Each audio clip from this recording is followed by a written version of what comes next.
Assalamualaikum warahmatullahi wabarakatuh. Halo Sobat Pompong. Kali ini kita balik ke Caster, podcastnya Terobong. Hari ini kita sedang bersama Ketua dari Ikatan Mahasiswa Muhammadiyah, Fikti Umsul, bersama Bang Yoga.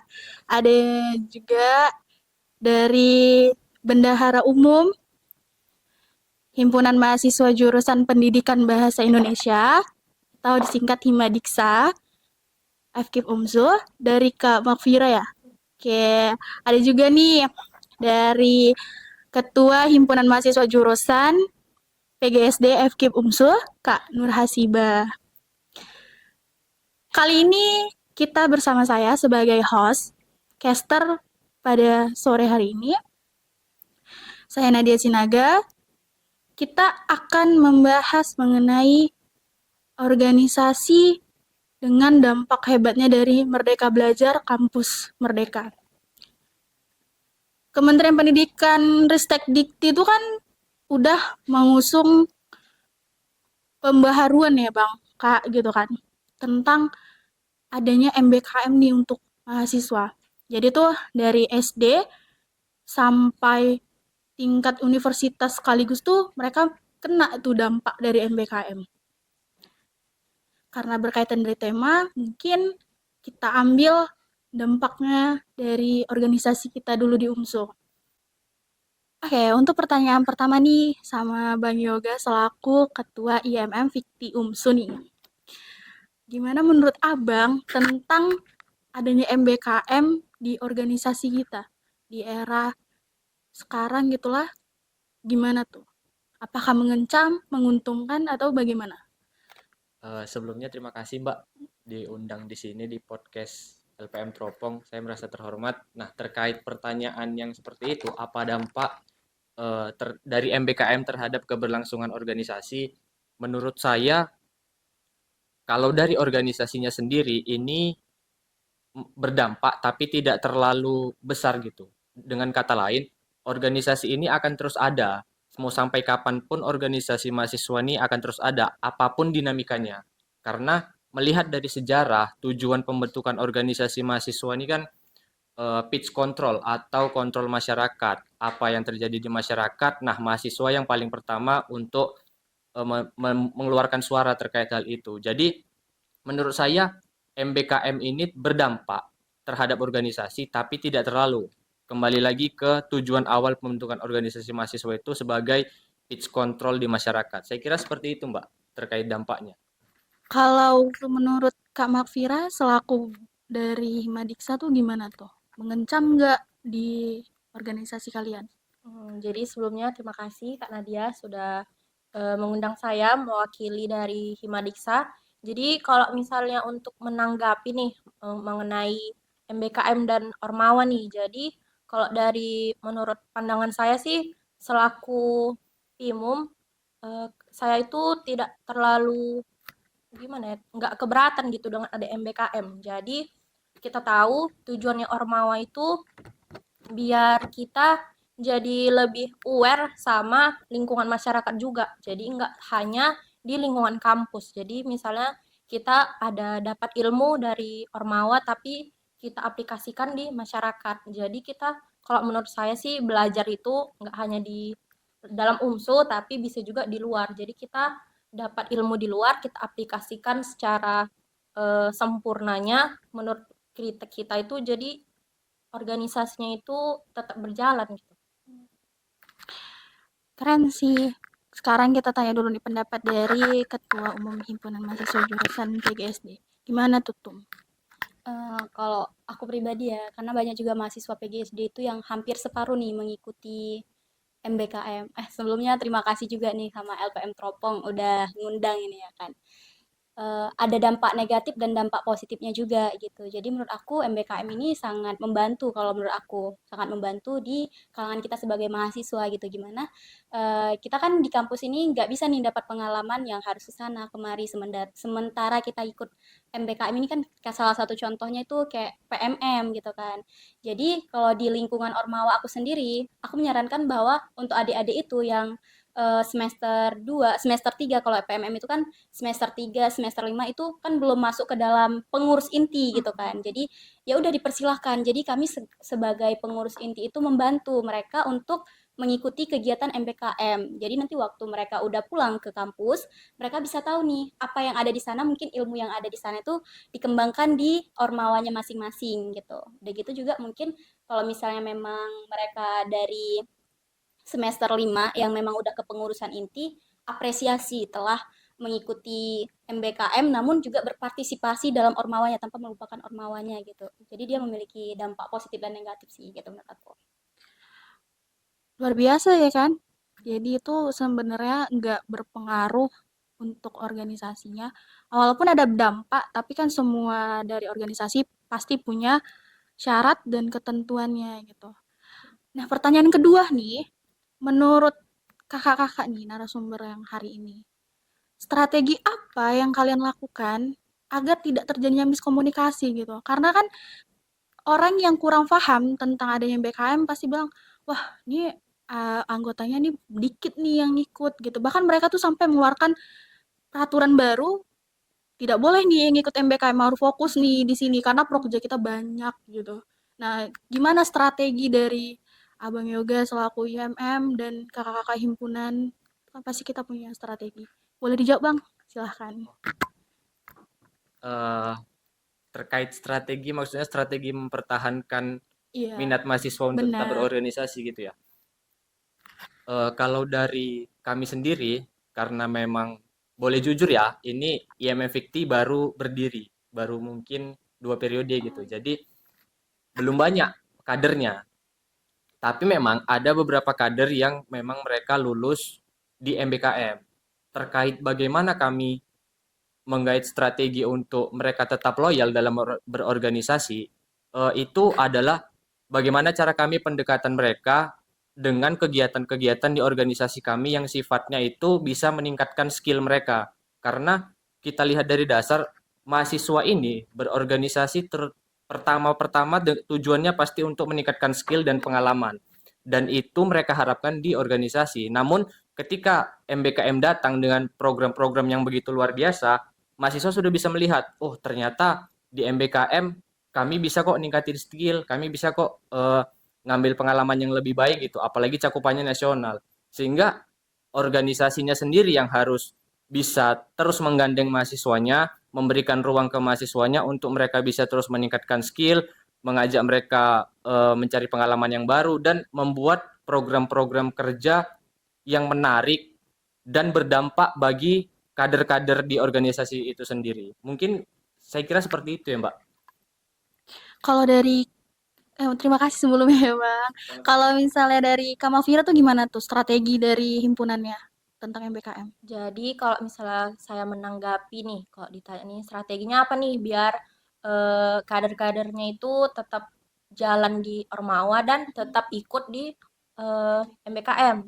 Jadi kalau menurut saya, sepengalaman saya, kebetulan saya juga alumni angkatan 5-nya kampus mengajar. Jadi saat itu saya juga jadi PIMUM di Himadiksa, saya juga ikut MBKM nih. Jadi menurut saya sih itu jadi salah satu poin plus bagi diri kita sendiri, di mana kita itu bisa makin menambah pengalamannya di luar nih. Jadi karena saya udah dapat nih misalnya seminim informasi ini waktu lagi di Ormawa, tapi saya mendapatkan lebih di luar. Jadi kita dapat dua-duanya itu jadi menguntungkan diri sendiri. Jadi saya bisa belajar misalnya kayak mana manajemen waktu, manajemen diri sendiri. Jadi menurut saya sih strateginya itu kita sama-sama bisa tahu porsinya diri masing-masing. Jadi kayaknya kalau untuk yang misalnya dampak negatifnya itu kok dari saya sih belum ada gitu.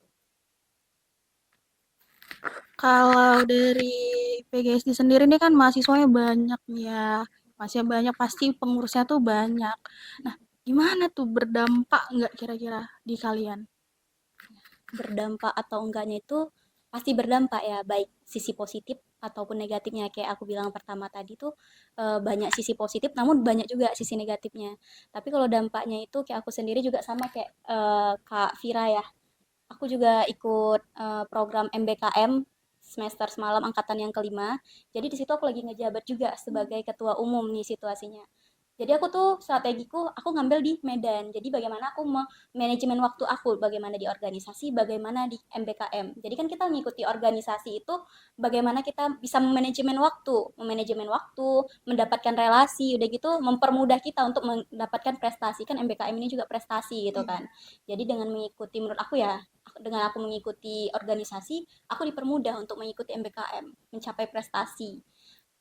Udah gitu juga kalau dampak negatifnya ya menurut aku ini tuh jadi jatuhnya sosial kita itu berkurang karena apa kita lebih kayak apatisnya tuh gini aku harus mengupgrade diri aku dengan eh, prestasi-prestasi MBKM kan kita diberi jatah tuh dan kebetulan aku dua-dua udah aku ambil satu PMM satu lagi KM gitu jadi aku kemarin itu sebelum menjabat aku di semester rendah aku ngambil PMM kedua setelah itu baru aku ngambil di MBKM yang kedua itu kampus mengajar angkatan 5. Jadi memang sengaja apa namanya dibagi waktunya di manajemen.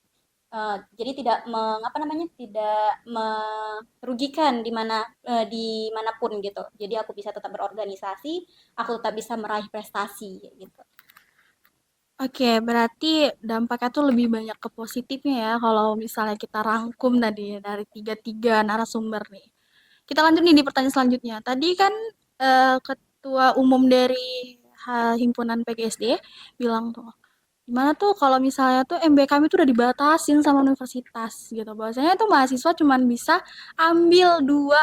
Nah, ambil dua MBKM. Jadi kalau misalnya nih kita kasih contoh nih studi kasusnya, mahasiswanya itu semester akhir, di mana tuh dia pasti bakal jadi PIMU atau ketua divisi akhir. Tapi dia ikut MBKM, ada yang magang, ada yang pertukaran, bahkan prokerja itu kan bakal berantakan tuh. Tapi mereka ngejar target supaya dapatnya dua. Kalau menurut kalian cocok atau enggak universitas tuh kasih dua jatah dua kali untuk MBKM? Itu karena menurut akunya sendiri tuh sebenarnya itu kurang sih, kurang. Karena tuh MBKM tuh kan dari semester 1 sampai semester akhir tuh ada. Nah, itu menurut aku. Tapi kalau menurut kalian tuh gimana gitu? Coba dari ketum PGSD dulu deh. Tentang sebenarnya itu bukan dari universitas sih yang membatasi dua, emang dari kementeriannya itu membatasi dua kali MBKM. Jadi kalau menurut aku itu tadi solusi dari kalau kami PGSD itu sendiri kami menganjurkan untuk yang semester bawah itu mengikuti MBKM. Terserah kalian mau ikuti MBKM apa aja kami dukung. Kami apresiasi apapun kalian lakukan. Dan pasti setelah kita mengapresiasi apa yang mereka lakukan, mereka itu akan muncul kehangatan dalam berorganisasi. Oh, ternyata HMJ itu kayak gini. Ternyata berorganisasi itu kayak gini. Mereka mendukung aku, mereka ngasih semangat kepada aku karena sebenarnya yang dibutuhin mahasiswa sekarang ini tuh adalah dukungan nih, dukungan baik secara materi maupun yang lainnya kayak gitu kan. Udah gitu kalau misalnya kasusnya itu tadi semester akhir kan karena kita memang dari semester 1 sampai semester 8 itu diperbolehkan ikut MBKM gitu kan. Kan masih ada yang menghandle sebelum mereka mengikuti kalau misalnya PMM gitu kan. PMM itu kan dia di semester ganjil, di semester 7. Nah, sementara di semester 7 ini udah masa akhirnya periode otomatis di masa akhir periode ini sebagian dari apa namanya? Sebagian dari proja-proja itu udah dilaksanain. Jadi mungkin nggak apa-apa gitu. Tapi dalam catatan, walaupun mereka di sana itu mereka harus tetap berpartisipasi dong kayak gitu. Sebagai bentuk tanggung jawab kita sebagai ketua divisi, sekretaris divisi, ataupun bahkan PIMUM itu sendiri. Karena kan kita udah disumpah juga nih kan waktu pelantikan gitu. Kayak gitu sih menurut aku. Oke, berarti gak ada masalah ya kan? Mau kementerian buat dua, kampus buat dua ya. Sebenarnya itu yang dibuat dari kementerian buat 2 kali MPKM ini termasuk bagus karena kalau misalnya memang lebih dari 2 kali mungkin kacau juga di ormawa-ormawa kampus gitu kan. Mungkin itu apa namanya solusi dari kementerian juga membatasi 2 kali. Kalau sempat 3 atau 4 kali mungkin udah mereka ngikutin itu aja nggak perlu lagi ormawa. Padahal ormawa itu mendukung untuk borang, untuk akreditasi kayak gitu ya kan. Kalau dari Himadiksa tuh gimana? Kalian dengan batasan MBKM gitu di semester. Jadi kalau menurut saya sih dengan kementerian menekankan kalau bisa sih hanya boleh 2 nih. Jadi menurut saya sih itu saya juga setuju dengan perkataannya Kak Asibah. Kayaknya kalau 2 itu untuk porsinya mahasiswa ini kayaknya sudah cukup menurut saya karena eh, mungkin dari pihaknya Dikti ini kan tidak mungkin juga nih bisa menampung sebanyaknya dari seluruh Indonesia nih ikutnya MBKM. Pasti 2 itu udah porsi yang sangat cukup menurut saya. Jadi kayaknya kalau misalnya terlalu banyak nih misalnya. Jadi kita itu nggak ada nih ngasih kesempatan sama yang di bawah-bawahan nih. Kan mereka juga juga lagi semangat-semangatnya kuliah, semangatnya di Ormawa. Jadi kayaknya untuk 2 pilihan itu sepertinya udah cukup. Jadi kita juga bisa ngejar prestasi, tapi kita juga memikirkan adik-adik tingkat nih, biar mereka juga merasakan nih bisa misalnya bisa PMM, bisa kampus ngajar, bisa wirausaha merdeka seperti itu. Berarti kalau dari Himadiksa itu kalau saya rangkum ya nggak masalah ya kan, tetap sama nggak masalah ya MBKM itu. Karena kesempatannya tuh untuk adik-adik gitu. Kayak kalau udah semester akhir ya ngapain gitu. Kan kita bisa buat prokja, bisa fokus di prokja gitu ya kan. Sebenarnya sih kalau Kasih misalnya kesempatan. untuk yang semester semester atas itu kalau dari Madisa juga Stop. udah dihimbau nih dari Oh, udah awal-awal nih dihimbau. kalau bisa itu kita itu kejar itu waktu dari awal-awal nih. Jadi nanti pas kita udah semester akhir, jadi nanti kita udah sibuk di perkuliahan, udah sibuk skripsi. Jadi kita nanti lebih fokusnya di dalam unsurnya nih. Jadi nanti nggak mengganggu yang mana-mana gitu. Jadi tetap bisa terjalankan dua-duanya. Gitu. Kalau tadi kan nih dari himpunan nih, himpunan Ormawa. Ya kalau dari IMM itu gimana tuh, Bang? Kalau IMM tuh dibatasin tuh. Terkait pembatasan ya Mbak oleh Mm-mm. kementerian, ini sebenarnya setuju nggak setuju gitu. Kalau kita lihat dari segi mahasiswanya dulu deh, MBKM ini program yang sangat menggiurkan Mbak. Selain pembekalan skill, pengalaman, relasi yang banyak, Uang juga saku. dapat uang Ya, saku, uang bener. saku tuh. Sehingga mungkin ya pemikiran mahasiswa gini, ya nggak apa-apa sih aku ikut MBKM terus. Selain dapat skill uang, mereka juga pasti pengen punya kesiapan masuk ke dunia industri nanti. Jadi dari segi mahasiswanya bisa aja mereka nggak fokus aja di kuliah tapi fokus di MBKM gitu untuk supaya kesiapan masuk di dunia industri. Tapi mungkin dari segi kementeriannya melihat by data ya, walaupun kita nggak tahu datanya ada di mana. Nah, dampak dari MBKM yang nggak dibatasi ini mungkin berpengaruh oleh kelulusan mahasiswa itu sendiri. Jadi mungkin banyak mahasiswa yang lebih fokus ikut MBKM sehingga mereka telat lulusnya gitu. Sehingga bisa jadi dengan adanya dampak seperti itu, pihak kementerian mengeluarkan pembatasan hanya boleh 2 kali untuk mahasiswa. Mungkin seperti itu. Apabila ini kalau pertanyaannya tadi adalah apakah itu baik atau enggak, ya kembali lagi ke diri kita masing-masing gitu. Kita mau gimana? Apa mau fokus di MBKM dengan banyaknya skill, pengalaman dan uang yang kita dapat, tapi lulusnya lama, atau ya udah kita ikuti aja nih 2 kali MBKM, udah selesai habis itu fokus kuliah, skripsi dan yang lainnya atau organisasi. Mungkin kayak gitu sih Mbak saya kira. Kayak berarti dampaknya tuh udah ada gitu ya. Padahal nih pertanyaan selanjutnya nih tentang dampak nih, Bang. Dampak yang ditawarkan sama MBKM itu kan menggiurkan nih untuk mahasiswa-mahasiswa di era 5.0 nih ya. Dimana tuh uang saku, sertifikat kementerian yang bisa untuk netepi CV gitu. Selain itu ada nggak yang bikin dampak MBKM ini bikin mahasiswa atau anggota-anggota kita deh yang bikin tertarik gitu selain dari uang saku, sertifikat gitu. Pasti ada dong, ya kan? Ada itu. Karena kalau dari uang saku, organisasi tuh mungkin ada yang sebagian kasih uang saku. Tapi kayaknya nggak ada. Ada nggak ya? Nggak ada Mbak. Nggak ada kayaknya organisasi yang mau kasih uang saku. Nah selain dari MBKM itu kan bisa menawarkan uang saku tuh. Selain dari uang saku, apa nih kira-kira nih yang ditawarkan MBKM sehingga anggota kita tuh lebih tertariknya tuh ke dia gitu dibanding ke kitanya, ke organisasi kita. Karena kan udah ikut lagi, udah dibatasin 2 tetap ada lagi tuh yang Iya, ikut, benar. percaya deh. Pasti ada 2, "Ih nanggung nih sayang, masa aku coba deh kalau lulus ambil, kalau enggak jadi kadip deh. Kalau misalnya enggak lulus, aku deh jadi naik jadi sekdiv," ya gitu kan. Tapi kalau lulus enggak lah gitu. Jadi Ormawanya pilihan kedua Jadi nih. enggak makanya tuh iya jadi gimana tuh menurut dari IMM-nya ada dulu gitu kan. Selain dari uang saku yang menggiurkan. Terkait hal itu, mungkin kenapa mahasiswa lebih tertarik ke MBKM daripada Ormawa gitu ya Mbak? Karena program MBKM ini program yang jelas dan sudah siap gitu. Siap, ya udah mahasiswanya tinggal ngikutin aja, nggak perlu ngerancang harus kayak gini, harus kayak gitu. Mereka cuma tinggal persiapan apa yang dibutuhkan, ikutin, selesai. Kalau kalau di Ormawa sendiri seperti ya Mbak-mbak ini bikin bikin program podcast, itu kan kita sendiri yang buat tuh capek, belum tentu belum tentu dapat uang juga, belum tentu tujuannya tercapai juga gitu. Jadi mungkin dari segi itu bisa juga menarik minat mahasiswa. Kemudian eh, relasinya Mbak mungkin Mbak.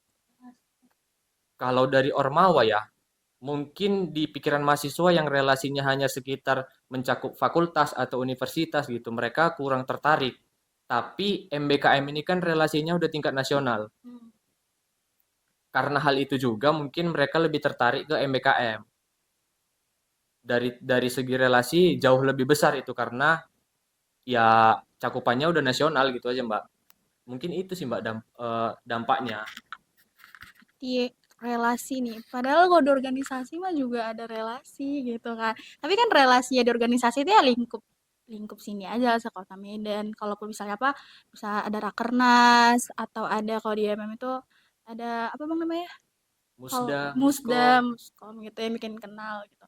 Hmm, Muktamar. muktamar itu penting berangkat juga mah nggak semua ya kan itu kan cuma sebagian gitu jadi mungkin anggota tuh relasi nih berarti IMM Fikti bilang yang bikin menggiurkan MBKM itu adalah relasi kalau Himadiksa tuh apa tuh kalau kakak-kakak dari Himadiksa yang bikin menggiurkan anggota untuk gabung ke MBKM.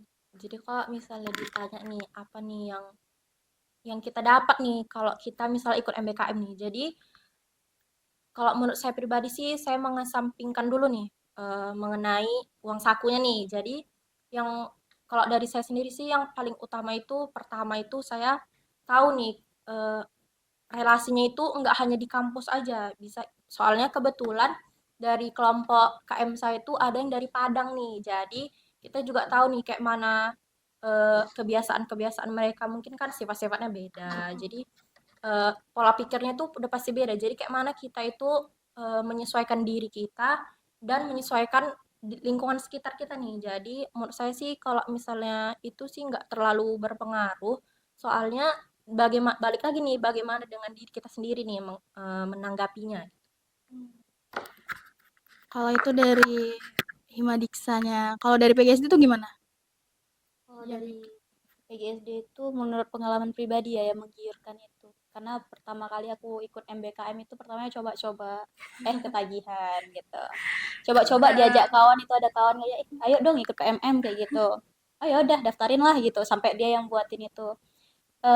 Apa ya kesan pertamanya itu yang buat menggiurkan jalan-jalannya. Karena kan itu semester 1 sampai semester 4 itu full kita belajarnya kan mulai dari mata kuliah ini itu presentasi nyiapin modul nyiapin bahan ajar apalagi PGC itu harus kayak yang apa ya Super kreatif lah iya ya. harus dituntut kreatif karena kita semua harus bisa gitu kan jadi yang paling eh, tergiur itu adalah healing PMM berkedok healing ya gitu PMM berkedok healing jadi itu sih yang sangat menggiurkan mungkin banyak juga dari mahasiswa-mahasiswa yang aku dapat cerita itu mereka kebanyakan ikut MBKM itu karena itu pusing jadi kayak ngambil di luar dulu gimana sih udah dapat nih ilmunya dari universitas gimana ya cara aku untuk menerapkan ilmu yang udah aku dapetin ini makanya lah ikut apa namanya ikut kampus mengajar apalagi kami keguruan ya PGSD gitu kan sama Himadiksa keguruan juga makanya ikut apa kampus mengajar ditempatkanlah kalau kami PGSD itu di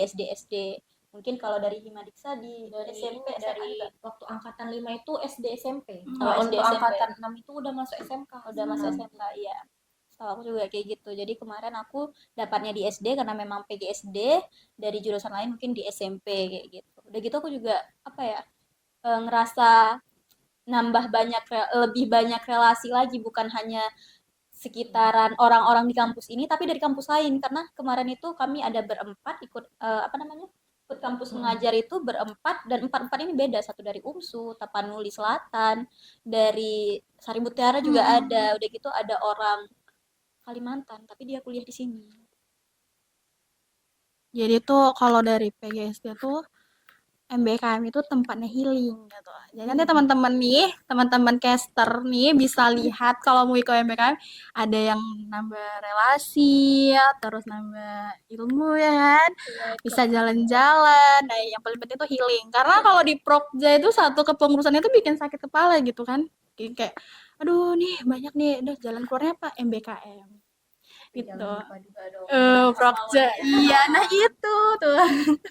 Nah, kalau jangan lupa dengan ormawanya dan jangan lupa apa nih tupoksinya. Sambil kita healing yang kita kerjain juga. Minimal bantu-bantu gitu dari jarak jauh. Ini pertanyaan terakhir di caster. Apa solusi dari kakak-kakak semua nih sebagai narasumber tentang adanya MBKM? Solusi yang mungkin kita bisa sharing nanti sama penonton caster gitu. Solusi supaya kalian tuh oke organisasi, oke juga prestasi gitu.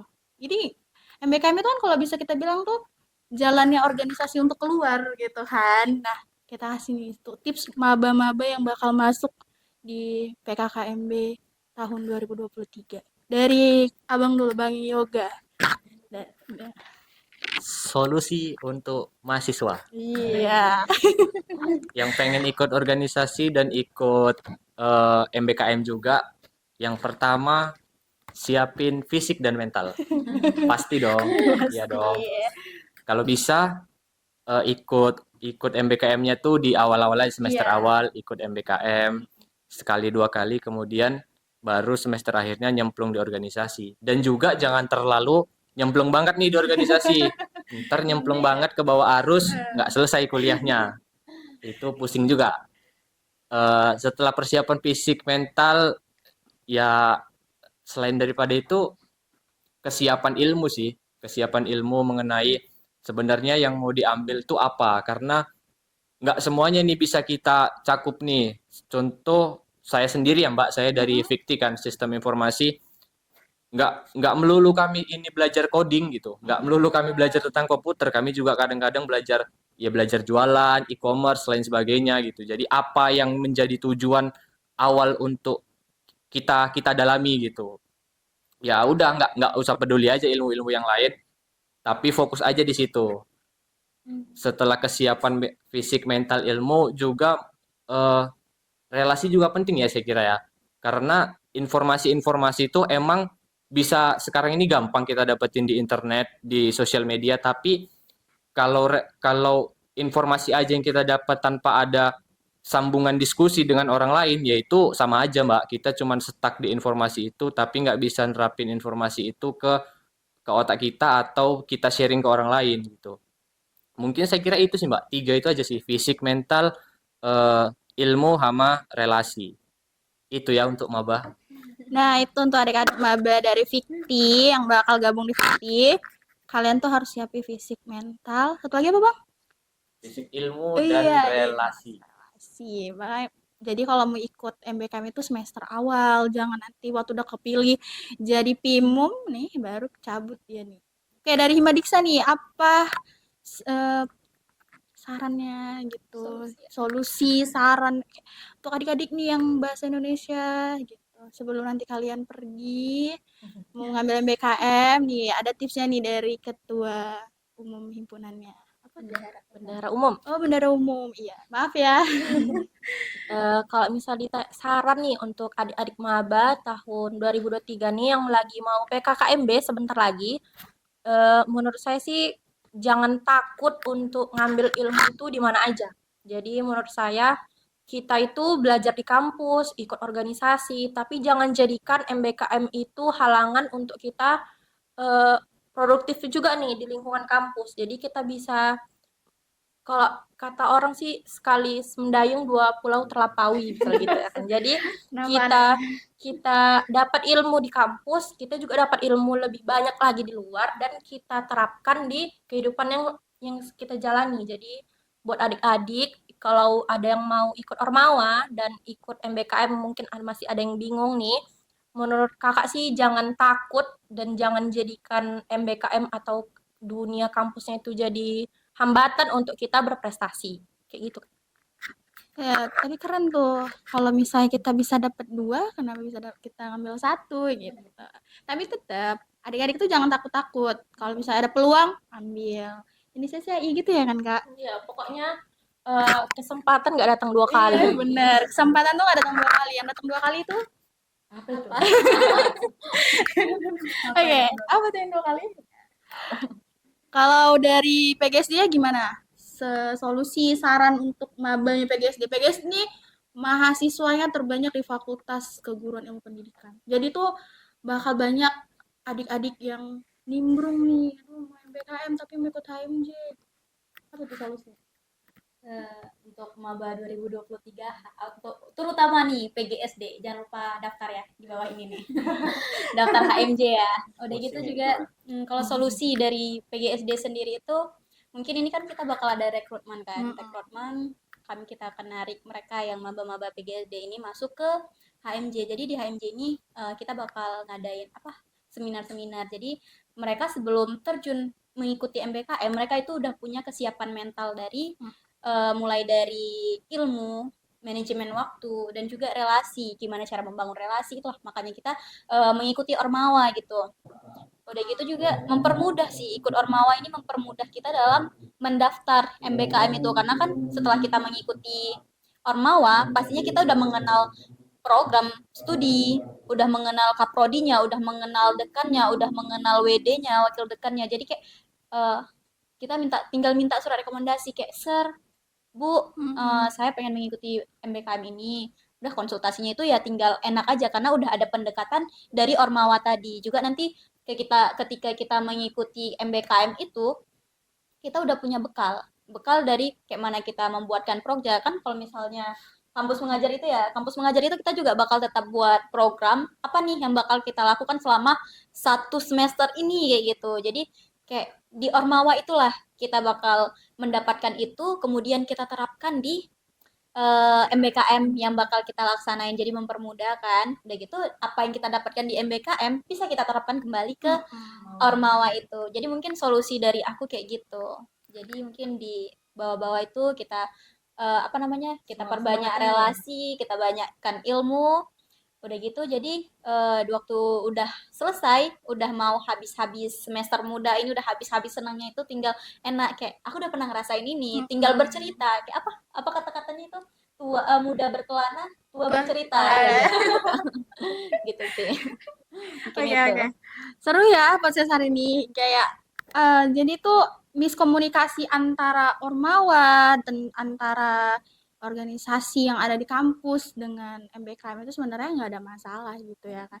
Itu cuma tergantung dari orang-orang yang menanggapin aja. Tapi kalau menurut kami gitu, dari aku simpulin dari kalian nih, ya ada baiknya untuk semester awal tuh cari aja dulu ilmunya. Kemudian nanti kalau misalnya udah oke, udah tahu nih mau ngapain, mau jadi apa, baru cari program MBKM yang disediakan dari kementerian yang mungkin tuh banyak, luar biasa banyak, yang dari kalian tuh juga harus ikut dua. Mudah-mudahan nanti ganti kementerian tetap ada gitu atau ada inovasi terbaru. Mungkin itu saja kakak-kakak, terima kasih dari Bang Yoga. Makasih, Mbak. Ya nanti bisa sharing lagi ya lain waktu dari Himadiksa. Terima kasih. Kirim salam sama ketua umumnya. Dari PGSD juga terima kasih ya. Nanti kita undang lagi kemari. Ilmunya luar biasa hari ini. Mungkin itu saja yang bisa kami sampaikan. Saya Nadia Sinaga selaku host podcast hari ini. Assalamualaikum warahmatullahi wabarakatuh.